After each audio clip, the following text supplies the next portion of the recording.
O Evangelho em 3 minutos, com Mário Persona. Os capítulos 24 e 25 do Evangelho de Mateus são proféticos. Isso significa dizer que eles não farão muito sentido para você se você ainda não tiver crido em Jesus como seu Salvador. A profecia bíblica não foi dada para a curiosidade humana. E embora ela fale dos eventos deste mundo, o seu principal tema é Jesus. Apocalipse 19, versículo 10 diz: o testemunho de Jesus é o espírito da profecia. Mateus 24 começa com Jesus saindo do templo de Jerusalém pela última vez. Nunca mais ele iria colocar os pés ali. Enquanto os discípulos tentam chamar sua atenção para a beleza da construção do templo, Jesus deixa claro uma coisa: não ficará nela pedra sobre pedra que não seja derrubada. Para entender esse capítulo, é preciso ter em mente que Jesus está falando aos seus discípulos, que são judeus, vivem sob a lei dada por intermédio de Moisés e estão raciocinando dentro do contexto cultural e religioso de Israel, não da igreja, que só viria a existir mais tarde.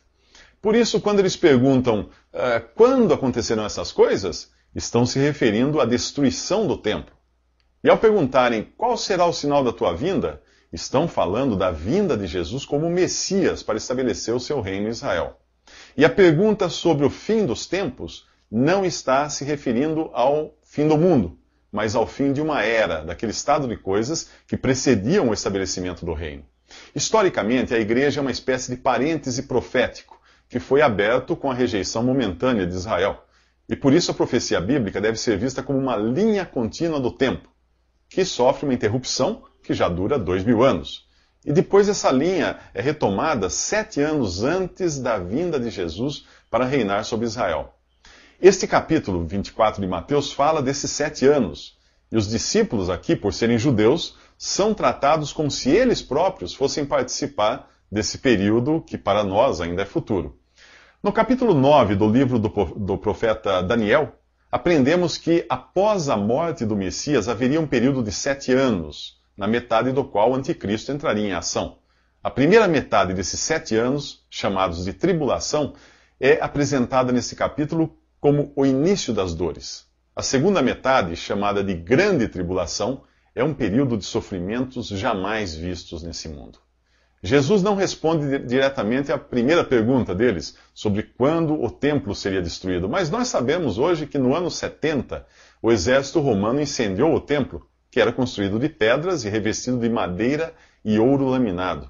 O fogo derreteu o ouro, que escorreu por entre as pedras das paredes, e não deixou alternativa aos invasores senão desmontar o templo pedra por pedra para raspar o ouro.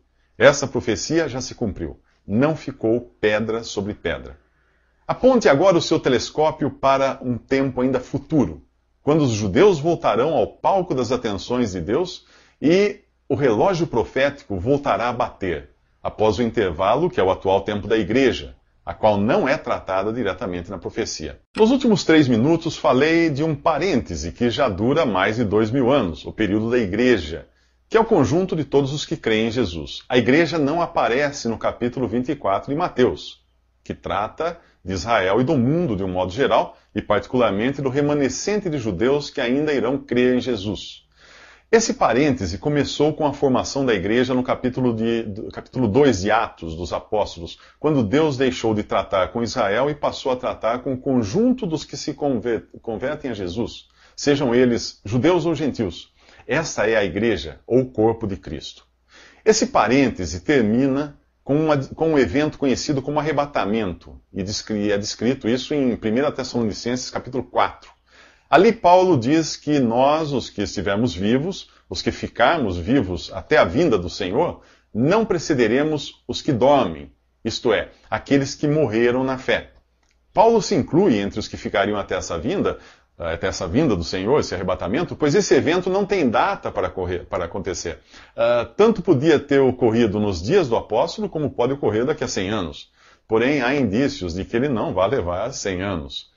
Ainda que as profecias bíblicas tratem de Israel e não da igreja, pelo que escreveu o profeta Daniel e por outras passagens, nós sabemos que a vinda de Jesus para estabelecer o seu reino deveria ocorrer 7 anos após sua morte. Como o período da igreja é um parêntese, uma inserção que teve início após a morte de Jesus, Estes 7 anos que faltam estão numa espécie de animação suspensa. O gatilho para o relógio profético voltar a funcionar é o arrebatamento da igreja. Imagine que você viaje para visitar um amigo que mora 7 quilômetros antes da fronteira com a Argentina. Não há qualquer placa na estrada indicando quanto falta para chegar à casa do seu amigo, mas há placas indicando quanto falta para chegar à fronteira. O capítulo 24 de Mateus e outras profecias são as placas ou sinais que indicam quanto falta para chegar à fronteira, para Cristo voltar em glória. 7 anos antes disso, ocorre o arrebatamento. A carta aos Tessalonicenses revela que no arrebatamento o Senhor Jesus descerá do céu, mas sem colocar os pés na terra, como acontecerá 7 anos depois, quando ele vier para reinar. No arrebatamento, ele vem só até as nuvens, e os que morreram na fé ressuscitarão primeiro. Em seguida, os vivos que creem em Jesus terão seus corpos transformados e serão arrebatados para encontrar o Senhor nos ares. Nada disso será visto pelos incrédulos, como aconteceu com Jesus, que foi visto por mais de 500 discípulos depois de ressuscitado, mas por nenhum incrédulo. 2 classes de pessoas serão deixadas para trás nesse mundo, no arrebatamento. Os que ouviram o Evangelho e não creram em Jesus, incluindo aí os que creem só da boca para fora, e aqueles que nunca foram evangelizados. Os primeiros jamais terão outra chance, apesar de muitos continuarem frequentando seus templos e serviços religiosos. Do outro grupo, dos que nunca foram evangelizados, muitos se converterão a Jesus liderados por um remanescente de judeus convertidos e fiéis. É a eles que Jesus dirige o seu discurso do capítulo 24 de Mateus. No capítulo 24 de Mateus, Jesus explica aos judeus fiéis como serão os 7 anos da tribulação que precede sua vinda para reinar neste mundo. O princípio das dores, ou a primeira metade dos 7 anos, será caracterizado por muitos que afirmarão ser o Cristo, o Messias esperado, enganando muita gente. Jesus fala também de guerras, fomes e terremotos como característica do início das dores. Guerras, fomes e catástrofes naturais sempre ocorreram, portanto ele está falando aqui dessas coisas num grau nunca visto antes. Em seguida ele fala aos seus discípulos que eles serão perseguidos, mortos e odiados por todos. Apesar de vermos isso também na história da igreja, ele está falando do que ocorrerá àqueles que se converterem durante os 7 anos de tribulação que ainda estão por vir, principalmente dentre os judeus. Então vem uma frase que costuma ser mal interpretada por muitos cristãos. Aquele que perseverar até o fim será salvo. Considerando que ele está se dirigindo a judeus, dentro do contexto do judaísmo, faça a seguinte pergunta: o que um discípulo judeu entenderia por ser salvo aqui? Certamente não o mesmo que eu e você entendemos, vivendo hoje num contexto religioso e cultural do cristianismo, cuja esperança é celestial. A esperança do judeu, no Antigo Testamento, era terrena. A ideia de ir para o céu era estranha a um judeu. Sua esperança estava no estabelecimento do reino do Messias nesta terra, na libertação de seus inimigos e na prosperidade material. Diante do cenário que Jesus estava descrevendo, para um judeu, ser salvo significava conseguir sair vivo daquela situação e poder participar do reino. Portanto, Jesus está falando de uma salvação do corpo, de alguém que é livrado da morte.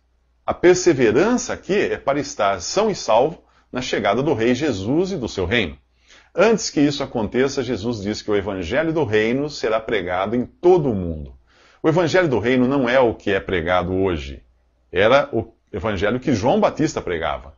E voltará a ser pregado depois do arrebatamento da igreja. João Batista anunciava que o Messias e Rei havia chegado, algo do tipo: arrependam-se que o reino de Deus é chegado. Essa era a mensagem de João. Se os judeus não tivessem rejeitado o seu Messias da primeira vez, o reino teria sido estabelecido nesse mundo. Hoje nós entendemos que essa rejeição foi utilizada por Deus para formar a igreja, um povo com privilégios ainda maiores do que aqueles dados a Israel. O evangelho que é pregado hoje, no período da igreja, é diferente do evangelho do reino. O cristão não está esperando um rei. Aliás, em nenhuma carta dos apóstolos você encontra que Jesus seja rei dos cristãos. Aos cristãos é prometido que irão reinar sobre a terra com Jesus, o rei que é aguardado por Israel. O evangelho pregado hoje é o evangelho da graça de Deus e ainda não alcançou todo mundo como o evangelho do reino alcançará. A mensagem não é mais arrependam-se que o reino de Deus é chegado, como era no Evangelho do Reino, mas a mensagem hoje é creia no Senhor Jesus e você será salvo. Você já creu? Creia para não ser deixado para trás. O discurso de Jesus continua realçando o caráter judaico de Mateus 24.